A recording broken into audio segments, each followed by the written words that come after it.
Philadelphia Eagles select Devontae Smith, wide receiver, Alabama.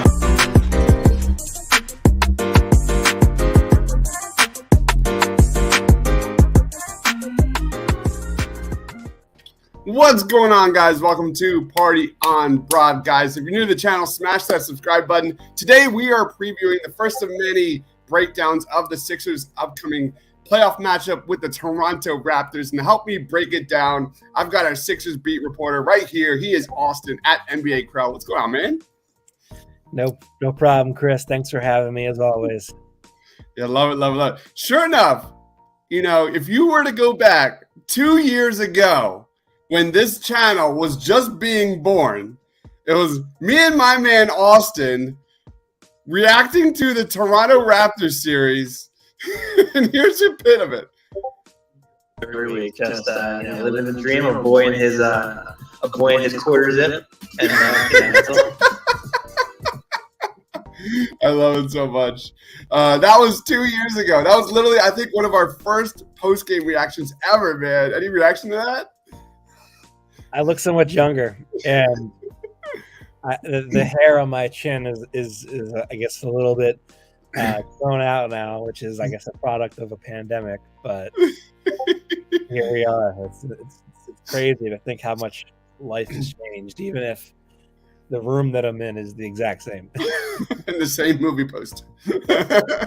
But I respect the movie poster. Jaws is one of my favorites. Guys, if you're watching us live, comment. We'll put your questions up and react.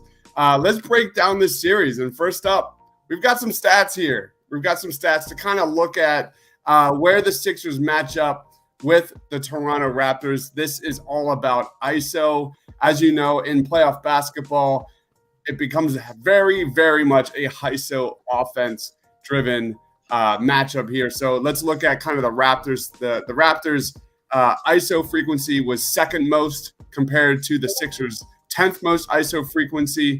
You look at kind of the field goals there, 9.5 for the Raptors per game, 6.5 for the Philadelphia 76ers. You look at kind of the top ISO players between the Raptors and the Sixers, much more in the favor of the Philadelphia 76ers between Harden and Embiid and Maxey. Any reaction to these ISO numbers, man? Yeah, I mean, I think it's ISO and it's pick and roll. And those, I think, those are on paper probably their top three players. I think with the context of this season, you would probably add Scotty Barnes to that mix of guys who is doing damage offensively. What it comes down to is that Toronto is averaging 112.9 points per 100 possessions.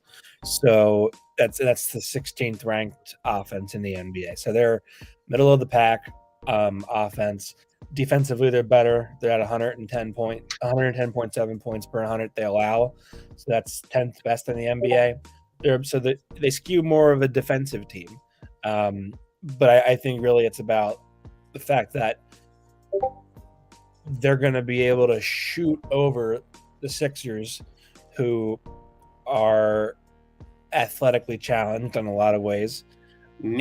And that's going to be something where if they can't keep their hips in front of the ball, the way that you need mobile defenders to do, this team's going to be able to create separation and do damage off the dribble. And that's really going to be where they're going to pump up their stats. Absolutely. Then we roll on to pick and roll ball handler numbers. You look at the Sixers 17th most in the NBA to the Toronto Raptors 27th most. Very solid numbers from Maxey, who led the team there in, I think, field goal attempts. I could be wrong about that. But you also have Tobias. You also have James Harden. On the opposite side, you had Fred VanVleet.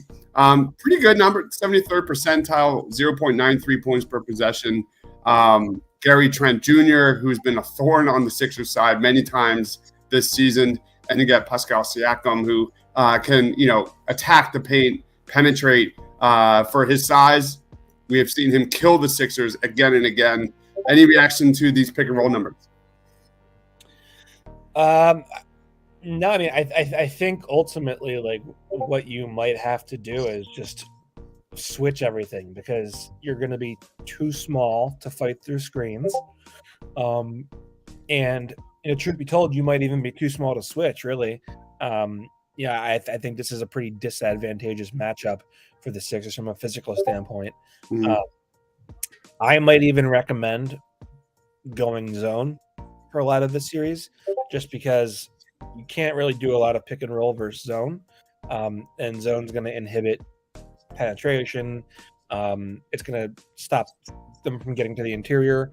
You're going to give up 3-point shots, which, I haven't done the research behind this yet, but I think Toronto's a team maybe you can be a little bit more willing to live with 3-point shooting. Yeah. Then we get to pick and roll as a roll man here. Obviously, you have Joel Embiid, man. Just so proud of our big guy. 1.24 points per possession from Embiid, rolling to the basket this year. 70th percentile. Just massive, massive progress in that area. Then you get DeAndre Jordan's numbers, 99th percentile. He doesn't do it much. When he does it, he does convert. And then you have George Niang, 1.34, 85th percentile. Not a lot of attempts there for sure. On the opposite end, you have Precious Achiuwa, Chris Boucher, and then Pascal Siakam, obviously. A lot more rolling to the basket on the Sixers end. Any takes on this? I think it might just be more of a product of what the defense is showing for Toronto. Like Toronto is going to be switching more, maybe even trapping some because they can afford to trap because they have the athleticism to recover if the trap is broken. So maybe they're not doing there's a little bit more freedom to roll to the basket against them. But we're gonna see what that looks like, especially with DeAndre Jordan versus Paul Reed, because if Paul Reed is playing, I think there's a little bit extra juice there as a roller. I agree. I fully agree. All right, so let's break down what we've seen between Joel Embiid versus the Toronto Raptors here. 29 points a game, 11 plus rebounds a game. He's been a plus 5.3 plus minus. 2 of 10 from 3, 8 turnovers there, and then 46.6% from the 3. For the most part, Precious Achiuwa has defended him 59.5 possessions. He scored 23 points on 9 of 26 from the field. So you look at Joel Embiid got his points, but not the most efficient Joel Embiid, as we have seen compared to some other squads in the NBA. Any takes on who's defending Joel Embiid right here? Yeah, I think what you're gleaning from that is that it's a team effort against Embiid. Like there's a lot of footage of Toronto just swarming him down low and saying, we're gonna sell out on this shooter, or this wing, and we're going to just put everybody we can get on Embiid, and we're gonna make him beat us, or we're gonna make somebody else beat us. And if the Sixers beat us with this guy or that guy, making shots off the catcher and Embiid making plays, so be it. But we're not going to let him get single coverage looks against us. I agree. Put the ball in Max's hands and let Harden sit on the damn bench. That's not going to happen. I don't want to see DeAndre on the court, to be honest. Paul Reed brings a ton more value when he's on the court. We're going to get into that. Not yet. It says, to be honest, as if that was some sort of hot take. We're going to get into that. Here's James Harden when defended by the Toronto Raptors. Scotty Barnes has been the primary defender on this. Look at those point totals, man. Not a lot. Obviously, there's a context here. Clearly, James Harden has, priority in the top of his mind has been setting up Joel Embiid. His priority has been putting him in better spots. When you watch, as I put out all the pick and roll videos of every game here, it's obvious. Anytime they're on the court together in a pick and roll, the majority of the time the ball is going to Joel Embiid. So here you go. Scotty Barnes, 6 points, 3 of 6 from the field. This is all context. This doesn't paint the whole story. These are just some numbers. You look at, again, just kind of a team effort. Not many possessions there on the bottom, but Scotty Barnes. Any thoughts on James Harden versus Scotty Barnes? No, listen, they're going to be just switching everything. because they can do that. And more so than that, Harden hasn't been able to beat any of their guys off dribble, so they've been able to switch comfortably and have to worry about an ill-footed defender getting shaken by Harden in isolation. So if Harden was able to turn on the jets and get around guys, you would probably see less switching. But because he's been so containable against dribble penetration by switching on him, they're just going to switch and switch and switch and switch. And the game plan is going to have to be, eventually they do enough switching and Embiid's going to end up with a guard on him. Yeah, and what you look at the kind of the field goal percentage there: 3 of 6 against Scotty Barnes, 1 of 7 against Precious Achiuwa. James Harden's really struggled to kind of beat bigs off the dribble, penetrate, and finish around the basket. That's what I'm seeing right there. Let's roll on to my guy, Tyrese Maxey. And like, let's be honest. Like, does anyone really give a shit if if James is averaging, is shooting 43% from the field if he's averaging 20 points and 10 assists? Like, no, you don't give a shit. It's just for semantical purposes at that point. So, whatever if he can give you 20 and 10, you're fine. Yeah. Tyrese Maxey, nearly 20 points a game, 6 turnovers, 8 of 16 from 3 against the Toronto Raptors. Majority of the time defended by Gary Trent Jr. Any concern about Tyrese Maxey's defense over the last month or so? Little dip there. Any thoughts between Maxey and Gary Trent Jr.? No, I mean, I think Maxey might be a guy you're trying to hide on the smallest defender you can find. At the end of the day, I would argue maybe your second most important player, because if they're given all of the attention to Joel and Harden, that means that Maxey's going to be able to have some space to capitalize on other opportunities. So I mean, I would certainly say that Maxey has a chance to be the X factor in the series, and defensively, look, he's giving you his effort, which I think is more important than anything else. He's occasionally making mistakes and helping off a little too, I guess, overzealously, and it's costing him. They've given up a couple threes because he helps off the wrong time or he goes too far and help. But I mean, ultimately, if he's able to just get through screens and basically be a net neutral on his assignment, you're fine. Quinn says Tyrese Maxey needs to keep his feet on defense. I agree, man. Gary Trent Jr. is no joke, man. No joke at all. Yeah. Let's go ahead. Yeah, I mean, everyone's been like, why is everybody afraid of the Raptors? Like, the Raptors are good, man. No, the Raptors are very much so a problem for the Sixers. I don't get where all the confidence comes from. You'll probably ask me what my prediction for the series is later, so I'll save it for them. Yeah. But this is not going to be a walk in the park first round series. Not at all, man. Not at all. Especially if you look at the games this season, man, many of those came down to the last shot or, a run late in the fourth quarter. Here's Tobias Harris. My goodness. This is kind of the eye-opening when I was watching all the regular season games and I was looking at the matchups here. But Tobias Harris truly struggled. Less than 13 points a game, 3 of 16 from 3, 93 points per 100 possessions, 31.9% field goal percentage from the field. We're going to get more into Tobias Harris later, but Pascal Siakam has been his primary defender there, 60.6 possessions. There's been games in this series in the regular season where Tobias Harris is putting up goose eggs in the fourth quarter. Any reaction to this? That's just the way his role has played out in the fourth quarter. Like, people are surprised when he doesn't score in a fourth quarter. Because look at the pecking order. Look, it's Embiid. Yep. It's James. It's Tyrese. And then if there's another shooter on the court, that spot up shooter is getting more of those kick out looks. Tobias is not getting a ton of opportunities in the fourth quarter. And that isn't to say feel bad for Tobias that he isn't getting more opportunity. He hasn't proven that he can be trusted with more opportunity. But if you're asking why he's putting up goose egg, it's because he's not getting a ton of touches. He's getting some catch and shoot threes, and he's getting the occasional shot out of the post, and that's about it.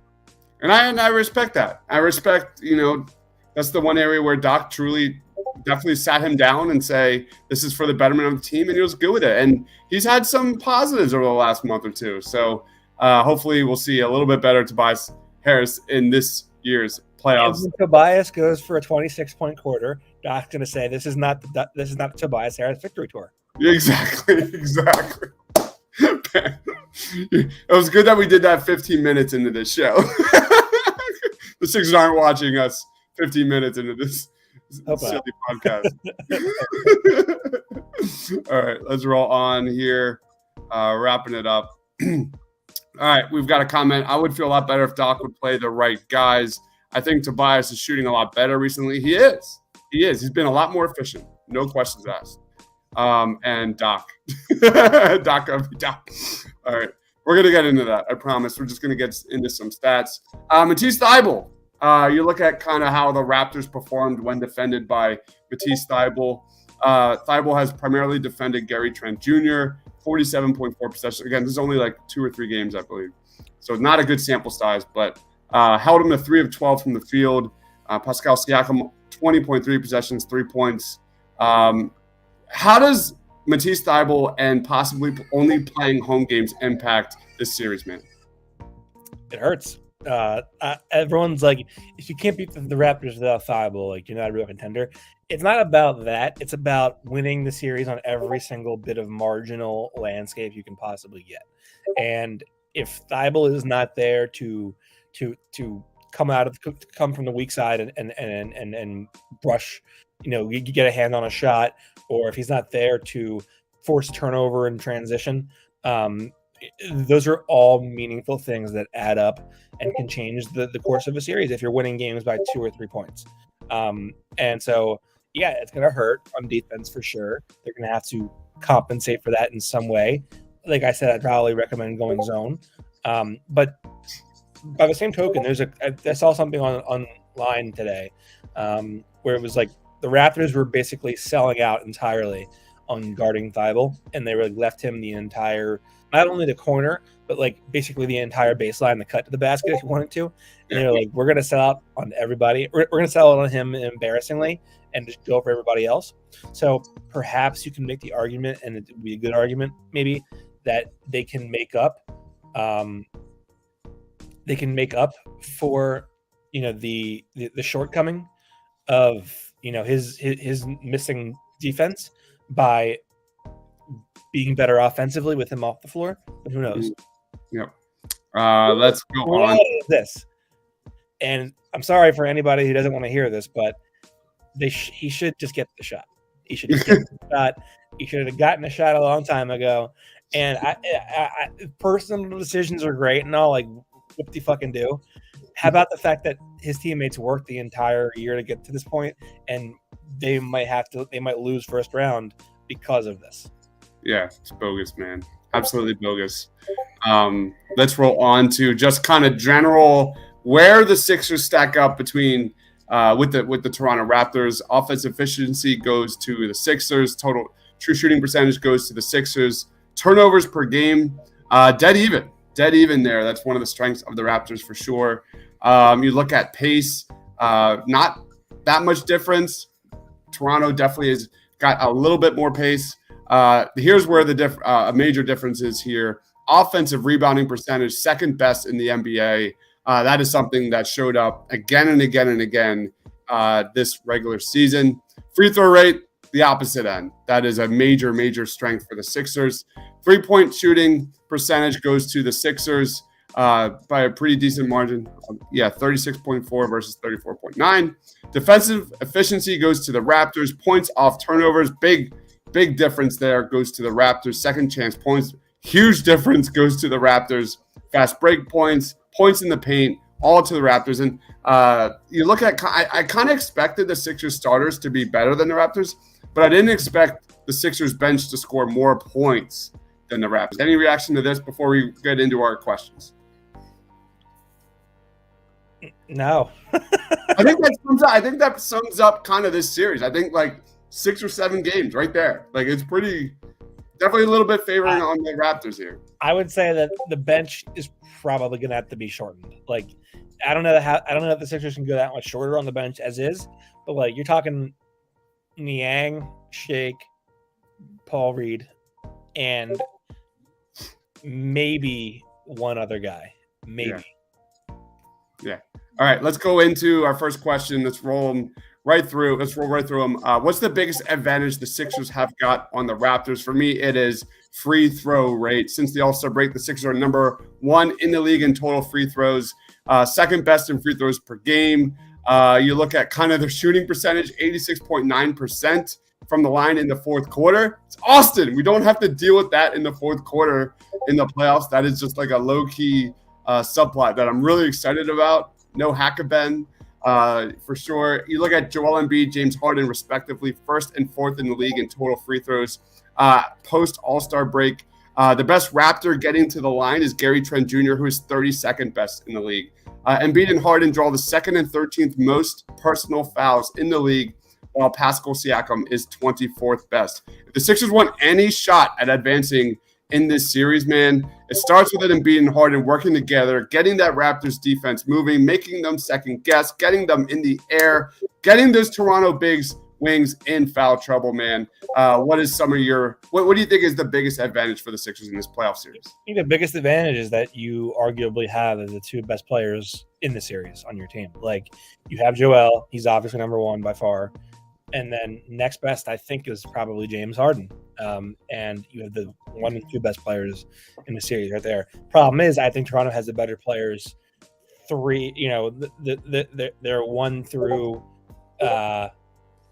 5 or 6 is better than the Sixers 3 through 7, I think. Yep.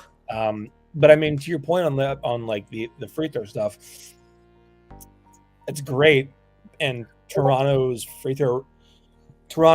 is giving up, I think, 20 free throws made per game. So I mean, they're fouling pretty regularly, and they're sending guys to the line. But I would say that certainly the biggest advantage in the series is going to be that you have the two best players, and talent wins out in playoffs most of the time.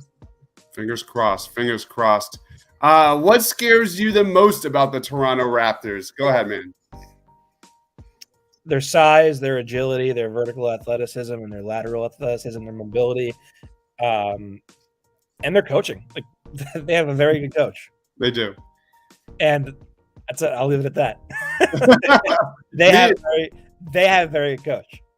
If anybody's been watching these post-game shows, you know where I'm going with this. It's the DeAndre Jordan minutes. I mean, you look at Embiid's off the court numbers in last year's playoffs. When on the court, last year's playoffs, plus 14.7, offensive rating 123.2. When off, the Sixers were a negative 5.2 with a 105.6 offensive rating. Dwight Howard was a negative 8.1 when on the court in that span. You look at this season, the Sixers are plus 7.5 with Embiid on the court, -4 off. Sixers are -4 with DeAndre Jordan on the court this year. It's the same fucking problem, Austin, where we're literally entering the 2022 playoffs, and it's literally the same thing. And I'm scared to death. We're going to be complaining about the same goddamn thing once again, right? Well, let's take a look at it from a rational standpoint. If it's the same thing again, then you're probably not going to see Doc Rivers ever again. Okay. As your coach's team. If it's not the same thing and they win, then you win, you move on. Like, that's all. I think Toronto's best thing that they could do is like try to convince Doc that Jordan should start for the Sixers. Or that Doc should go to LA and not Nick Nurse or something along those lines. All right. That's like the one scenario where it's advantageous that Doc favors the older guys because, hey, LeBron's 38. That's true. That is true. I agree with that. I agree. Quentin says the Raptors' biggest advantage is coaching. 100%. Let's roll on to our next question. Which matchup will dictate the series between the Sixers and Raptors, man? What's your thoughts? Raptors defense versus Embiid. Like, if they're swarming Embiid and he has to make passes all game long and he can't get anything going, it's going to be problematic. And I don't think there's any one matchup that you can really isolate because they're switching everything. So it's going to be a rotating matchup over and over again. It's going to be about can Embiid find a way to beat their doubles and triple teams. Yep.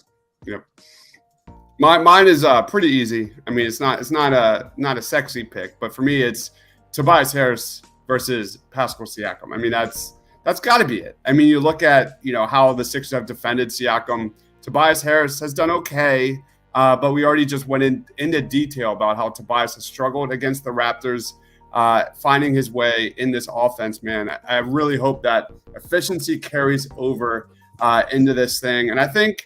Low key, like Embiid's going to be defending Siakam a lot, just like he did in that playoff series a little bit ago. And he actually did pretty well against Siakam.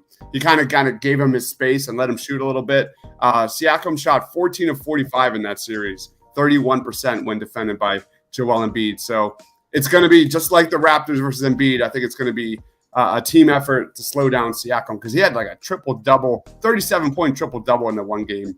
I think he shot, and the Sixers getting whatever he wanted in the paint. The Sixers led by 15 in that game. The Sixers have had, I think, like double-digit leads in all 4 of the games they played against Toronto. And the one they started 17-2. They had double-digit leads in all 4 games, and all 4 games I think have been decided by like 2 baskets. Yeah, the Raptors have won. So yeah, and it's been wild. It's going to be just a wild playoff series. Quentin says Raptors double team versus Embiid's willingness to pass. I hope that's the case because I think that's a good setup for the Sixers. Attack Siakam with weak side help when his back is turned to stop his drive for sure. So for me, it's Tobias. We need Tobias to just step up just a little bit, and I think it's going to be a team effort against Siakam. Let's roll on to our second to last question, and that is, there it is. Who is the biggest X factor in your opinion in this series? Like both sides to get like the biggest. Sure. However you want to perceive that. It's all on you. Could be. Doesn't even need to be a player. Could it be home court advantage? I don't know. What's your thoughts? I have no idea. I would say Chris Boucher is what I would say. Kills us. Yeah, he hurts the Sixers. He turns into Klay Thompson whenever the Sixers play the Raptors, and he's just the guy. Like he's the guy that when they're swinging, when they're making swing passes, and they're getting in rotation, he's the last guy that they pass to, and he's the one that puts a hurting on you from beyond the arc.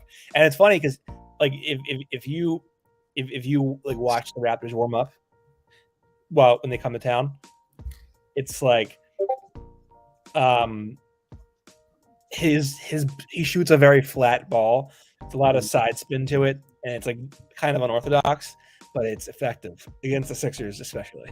I would love him on the Sixers, man. I would love, man. He's like one of those players that like low key, he fits so well here. Chris Boucher. You look at the Raptors in transition, fast break points, third best in the NBA. The Sixers have nobody really that could get in his way once he's going, man. He's extremely athletic. That is really a huge key in this game, is limiting turnovers and reducing as many easy transition buckets and fast break points as possible in this series. My biggest factor, I'm going to go with Tyrese Maxey. This is a kid who has again and again and again shown to step up in big moments in his 2 years here with the Sixers. He didn't get that much time in last year's playoffs, but I think Tyrese Maxey, the stage is all his, man. The stage is all his, and it's going to be really fun to see how he produces because this is it. And I think Maxey has shown again and again recently still, especially shooting, that he has arrived. And I think this is his opportunity to become like a household name in the NBA, man. Yeah, I mean, listen, I think we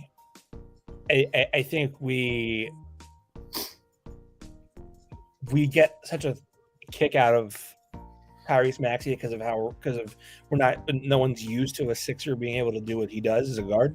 They haven't had that since AI. But I think he's done it. He's proven himself a lot this year. Also had some great games against bad teams, and the playoffs is where men are made, and we're going to see whether this season was just sort of him having an incredible season as a second-year guy, or no, this guy is legitimately here to be a top 3 option on a playoff team, and we can win you playoff games. We're going to see it out of that. I think you're going to see it, man. At least I'm hoping. I hope the ball goes into Maxi's hands. He deserves it. Modog says, it sucks it couldn't work with Ben Simmons. He would shut Siakam down with ease. Biggest X factor for Quinn is Doc. Capone says Doc's rotations. I agree, man. RJ says we're about to get our out coached, but I would love to watch the buildings burn. Oh, no, man. I don't need that to happen. Another key, playoff Paul's length giving Siakam trouble. Do you expect Paul Reed to play plus, I'll say, over under 4.5 minutes a game in this series? Over, but not by much. Okay. I'll take that. I'm good with that. I'll be happy. I say we see DeAndre Jordan once or twice, and it's going to be like 2 minutes total. I hope so, man. I hope so. All right. RJ says Paul won't get burned, sadly. RJ says Raptors check all the hustle stats. We in big trouble. I agree. And that leads us into our last question. Austin, what are your series predictions between the Sixers and Raptors, man? What's your gut feeling right now? I think it's going to be